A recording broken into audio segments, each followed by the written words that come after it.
Hey guys, this is the Mind of Lilith, and thank you for joining me today as I share my thoughts about this Roe versus Wade issue.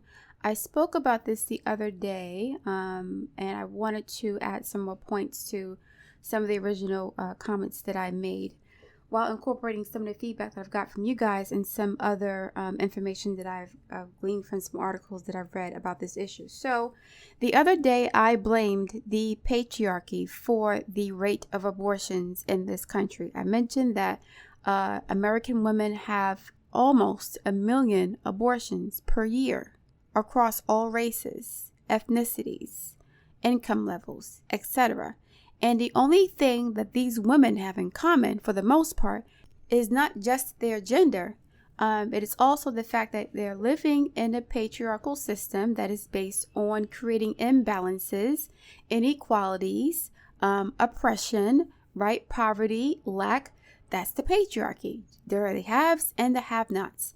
In a matriarchy, everything is equal. But because we are in a society that is based on the Abrahamic religions of Christianity, Judaism, and Islam, which are patriarchal, we're going to have a system that creates inequality between men and women. And the inequality isn't just social, it's also economic and financial. Now, there are lots of white women who make more than black men. I'm going to get into that another time. It's very interesting. But after I've done my research, I did notice that most people who get abortions are very poor. That's not a surprise. But I wanted to get some facts to back it up. If you guys look on your screen, you can see some screenshots from the Guttmacher Institute or Guttmacher Institute, I'm not sure how to pronounce it, and the Human for Life International organization. And, and these two screenshots basically show why women are getting abortions. It's based on economic reasons, okay? More than 90% of abortions are for economic and social reasons. So I mentioned last time that a lot of these men are not worth having sex with. A lot of men are pro-life and anti-child support, okay?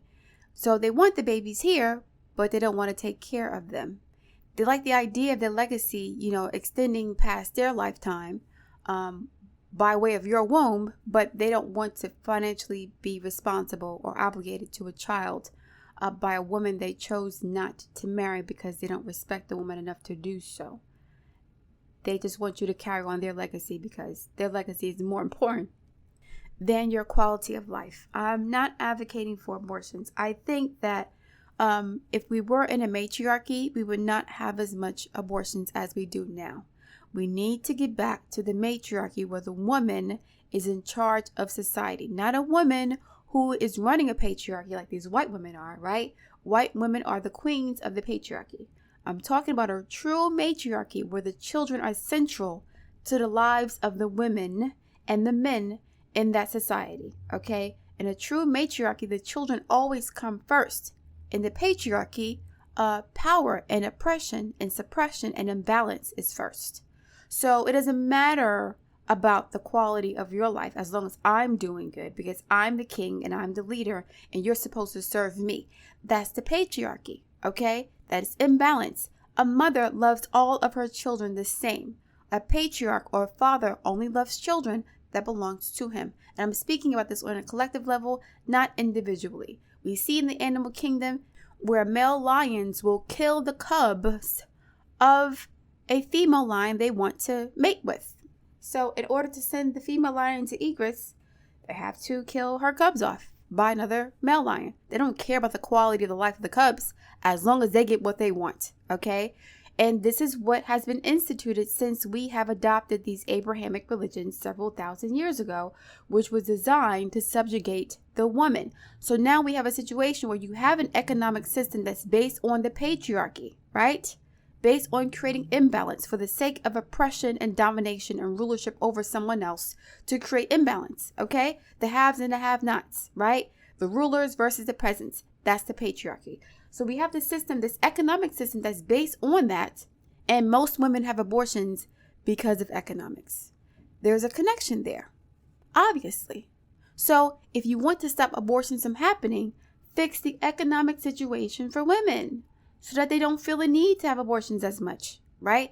Or help to reinstitute the matriarchy in the homes and the communities of these women who are poor. So at the very least, if you're poor or you live in a very poor community, right? Instead of relying on social services and bureaucracy, we have to establish the matriarchal, communal, collective systems that we used to have back in the day. When we had little resources, we pulled our money together, right? All the children worked together. All the women worked together. They were friends. They helped out with cooking and cleaning and child rearing. We all did this collectively. But because we're in a capitalist system, they didn't want that to happen. So they created situations where women would have to compete with each other for the last bits and scraps of raggedy men that were left in the community. And so now women don't like each other anymore. We don't trust each other. Now we can't help each other without the help of the government, right? The government is the patriarchy, the father. Okay, it's bureaucracy. We now need social services, right? And community programs, right? And resources and institutions and school systems to do what our ancestors were doing for free. Because they love each other and all the children and the matriarchy in the community, in the village. So you have a patriarchy that creates this problem. And then it says, well, we spent too much of your tax dollars on illegal wars in other countries to establish a banking system over there, or to establish an economy that will benefit the very rich over there by using your tax dollars to do it. We invested your tax dollars in building up another country for us to benefit from it. They ain't gonna tell you that. What they will tell you is, oh yeah, you know, this is about protecting the babies and ensuring our babies have a future and all lives matter, which is true. However, did all lives matter when the government did everything it could to destroy these mothers and these communities in the first place? This abortion crisis, in my opinion, is a side effect of the drug epidemic that took place in the 70s and 80s and 90s. That completely shattered our communities. It shattered them. So now we have crack babies. We have babies in foster care. And now that's become a part of our culture because those children grew up and didn't know what it was like to have a love of a mother or a community. Those children grew up in a community full of animals, right? Who were on drugs, who were molesting children and raping children for drugs, right?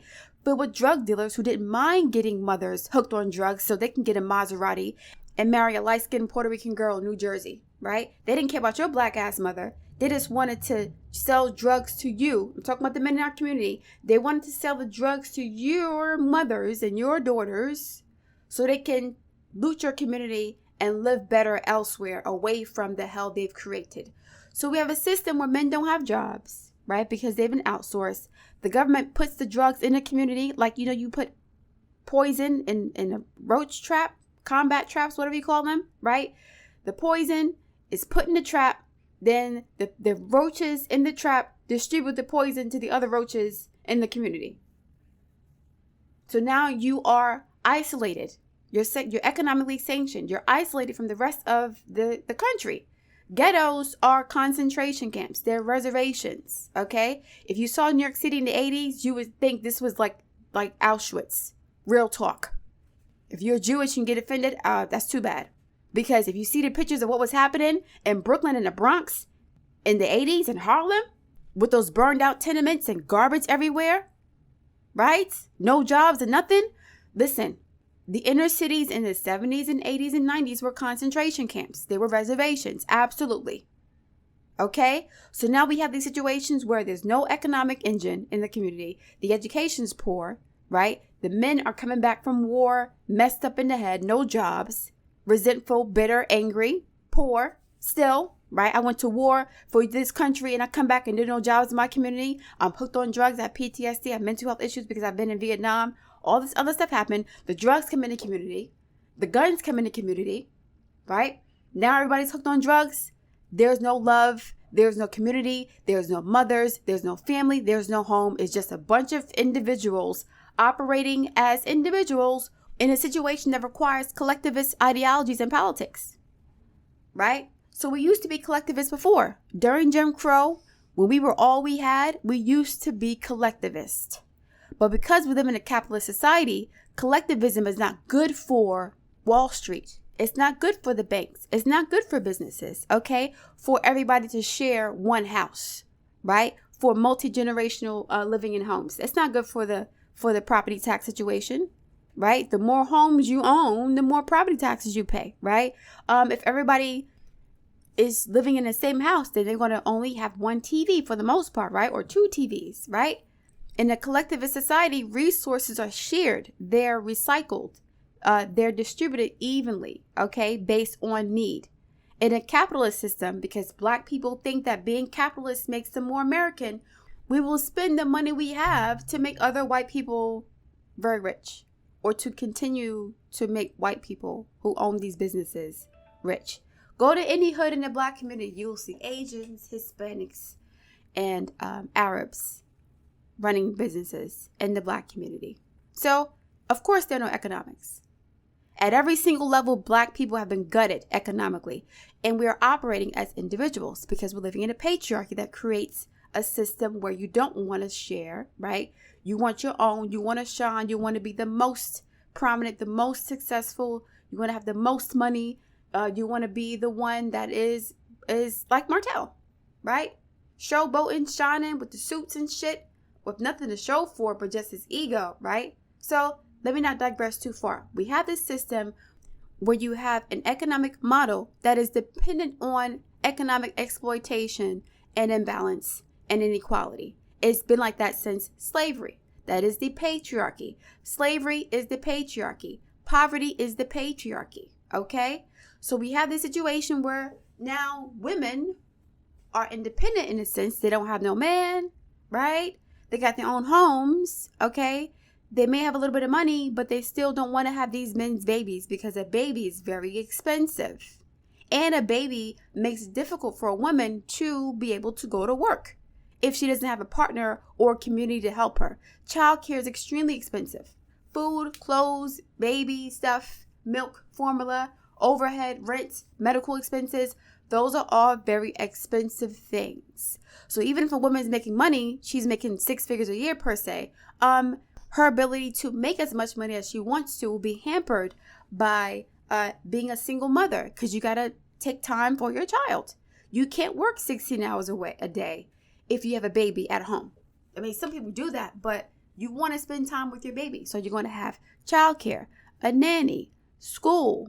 For the most part, you're going to have to make a sacrifice, especially if you just had the baby. You can't have a baby one day, then go back to work 2 days later. No, you need time to heal and to bond with your baby. But women have anxiety about bonding with their child because they know that bonding with their child is not going to pay their bills. Subconsciously, they know this, right? They know that the more time I spend away from the workplace, the less I'll be able to take care of my child, right? Especially as a single mother. And these men don't want to get married because they don't have any money, right? Or they don't want the responsibility of being with one woman in a committed relationship because there are responsibilities that come along with that. You have to be accountable to somebody, not just yourself. So the women are like, listen, I have to do this by myself. I'm not doing this by myself. I'm not doing this by myself. I didn't make this baby by myself. And this man, I can't force him to take care of his child. I'm not going to court for nothing. I'm not going to go through all this nonsense for what? Let me do what I can do to make my life easier and to ensure that my child doesn't have a difficult life. It is a very painful and difficult decision for a woman to have an abortion.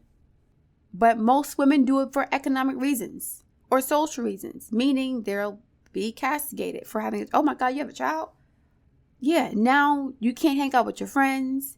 You're isolated. You have no family to help you with the baby. You're by yourself. There's no matriarchy. There's no community to help you with this baby. That should be ingrained in the culture. That shouldn't be something you have to learn how to do after you have that child, right? So we used to have a system in the matriarchy where the culture taught you how to be a mother as you were growing up to be a woman. It was a part of it, right?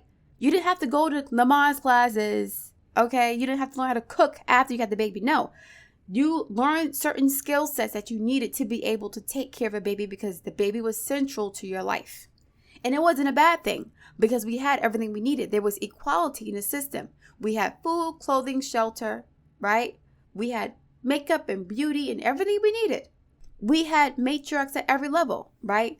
In our families, then we had community matriarchs, and we have maybe a city matriarch, whatever, or one central matriarch that everybody goes to, one elder that is older than the rest of the matriarchs that knows everything about how to maintain and sustain that society, and she passes down her wisdom to the other matriarchs who are below her.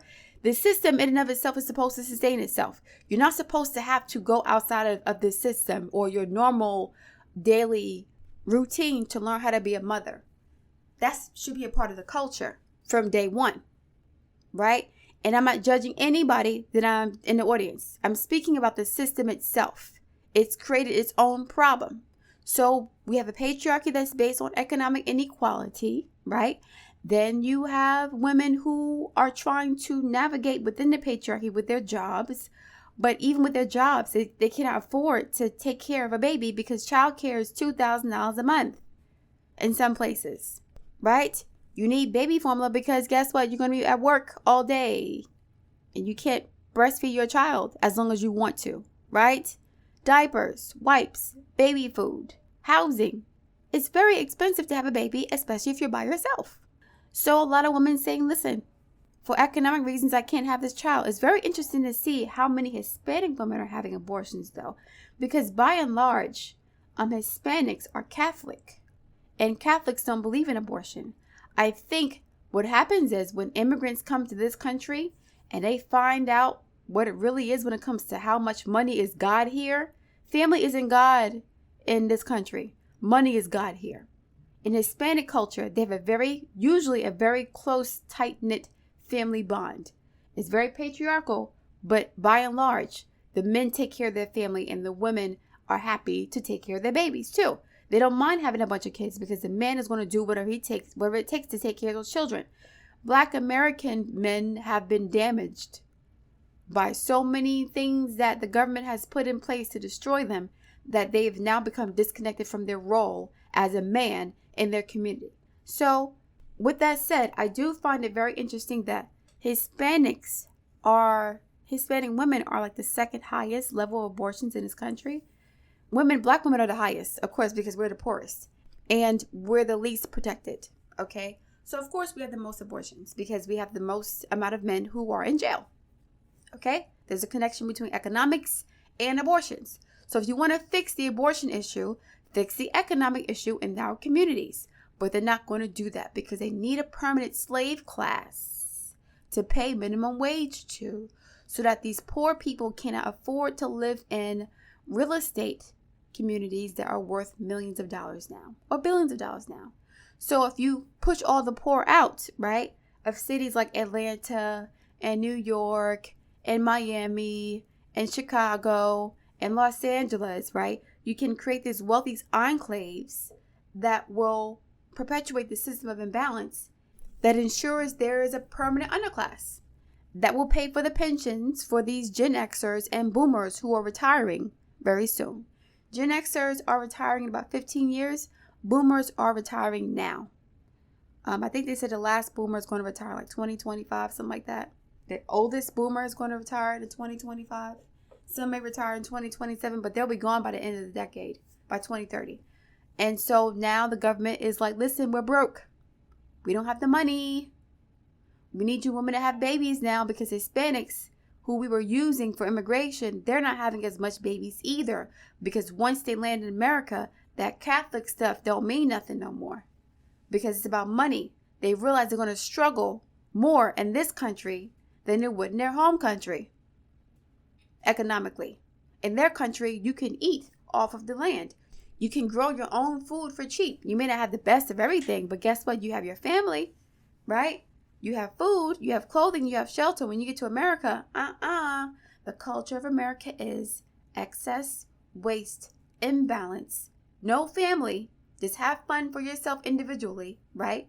And then give us some babies that we can put this tax debt on, that we can put this national debt on, so they can take care of the boomers and Gen Xers, Social Security, pension, and Medicare. Do that for us. Instead of fixing the problem, what is the problem? The patriarchy, period. Then capitalism, because capitalism comes from the patriarchy. Just like capitalism, patriarchy creates competition. There is no collaboration. There's no cooperation. There's no contribution. Just competition. My booty is bigger than yours. My car is bigger than yours. My house is bigger than yours. My penis is bigger than yours. My girl is prettier than yours. I make more money than you. I'm happier than you. I'm more successful than you. Is more. There's no sharing or anything. It's just about competition. Just about comparison to show up other people who don't have as much as you do, right? It's about disparity. It's about poverty, imbalance, and inequality. I can't enjoy my life and my wealth and my success unless other people are jealous of me. That's how it is in capitalism. I'm going to make you realize how poor you are by showing off all of my wealth. That is the purpose of me doing that, right? That is capitalism. Women see how hard it is for single mothers. They see how hard single mothers have to struggle for finances, for emotional support, for sleep, for rest, for self-care, for everything is a struggle for single mothers. And they don't want to repeat that cycle. The patriarchy and the system of capitalism make a single motherhood look and feel dangerous because back in the day, men wanted women to need them. So men created a system where it said, if you're not married to a man or if a man isn't taking care of you, you're going to have a hard time surviving. That's why the system is not built for single mothers. It's not built for mothers, period. The patriarchy hates women it can't exploit. It hates women it cannot exploit. So it creates situations and circumstances where women feel subjugated, they feel lost, they feel confused, they're scared, right? Especially if a woman's pregnant by a man that she doesn't really want to be with. You know, that's her fault and that's his fault too. Yes, it's both of their faults. But like I said, if we were in a matriarchy, that woman's anxiety would not be as pronounced. I know in some Hispanic communities, girls are having babies at 12, 13, 14 years old, and the grandma is so excited. Oh, more babies. More babies. They love babies. And the girls are encouraged to have children at a young age because they're not afraid of the consequences. They're not afraid of being isolated or castigated for having a child out of wedlock with somebody. It's different in certain cultures. Not to say it's good to have a baby when you're 12, 13 years old. It's not good at all. That's not good. However, Hispanic communities are more supportive of giving birth to children because they have a collectivist mindset. Even though they're Catholic by and large, the women in the household create a collectivist mindset in the community for their daughters, okay? But yeah, I'm going to leave it there. Like I said, the patriarchy is the reason why this is happening. Men are the reason why this is a problem. They've created a capitalist system that encourages women to get abortions because children are expensive. Period. And there's no universal maternity leave. There's no universal health care, right? There is no guarantee that the woman who's having this child as a single mother is going to be able to afford to take care of the child for 18 years. A mom can lose her job overnight, especially in this economy, right? Black men are marrying women at 25% of black women are married now. 25-30% of black women are married. So 7 out of 10 black women know that they are not going to get married to anybody. So why have their child? I think they said that 40% of black women don't have children and like 47-50% of black men don't have children. It's a wrap. It is a wrap. The government needs to force this to happen because, again, we're aborting the future debtors of society. Okay? All right, guys, I'm leaving it there. Thank you for listening. Please like, share, and subscribe, and I'll speak to you soon.